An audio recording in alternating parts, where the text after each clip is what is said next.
All right, there was a TikTok subscriber who brought us a car from the dealership, told us a nice story about 1940s, 50s.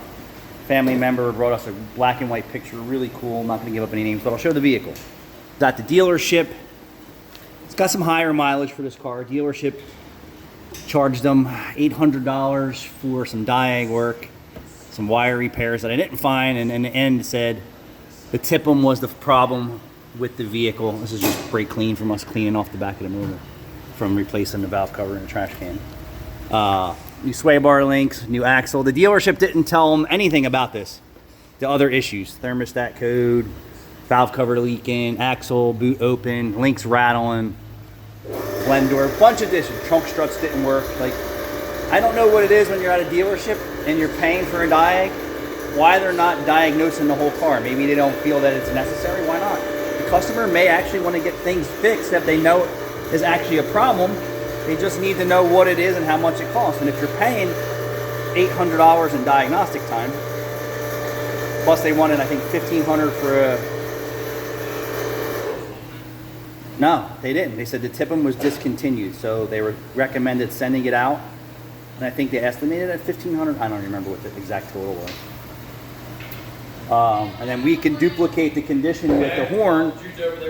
The horn would go off randomly all by itself. And I think they stumbled across it in their diagnostic process and said the TIPM needs to be replaced. We duplicated the concern when he was here by flexing the TIPM. And then at that point I was like, yeah, let's just see if we can get a used one and reprogram the vehicle and make it work. And so far, so good. Success. And we were able to save the customer, a lot of money. And also get other things done on this car that needs to be done. Plus there's still some other things that need to be done. But it's really nice to see that my social media is driving in work. Some people are sour asses out here and say, oh, well, you're talking about the customer. I'm talking about the customer in the same way I talk about anyone else. There's known needed repairs and there's neglected unknowns. Customer's fault or not, technician's fault. Dealership, definitely. The dealer should have went over this car. $140K. No reason why they didn't comb this car over and present all the repairs. The car still has plenty of life in it. Body's in good shape, interior's in good shape, tires are good, brakes are good, a lot of good. So Jude's just cleaned up under there. We did some mechanical repairs. What else can I say? That it's ready to deliver to the customer.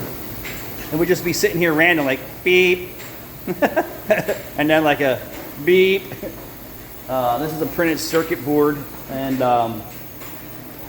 there are ways around this, but this is a data signal from the horn. It's not 12 volt.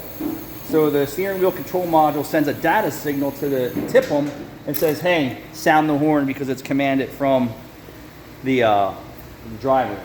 And I was like, well, if it was an older system and it was 12 volt trigger or ground trigger, we could have put a relay on the outside of the box and overcome the horn signal. So we bypass the TIPM circuit and then move on, but that wasn't possible in this car. So it's TIPM replacement. I think that's it, but it's good to see that the TikTok and the YouTube.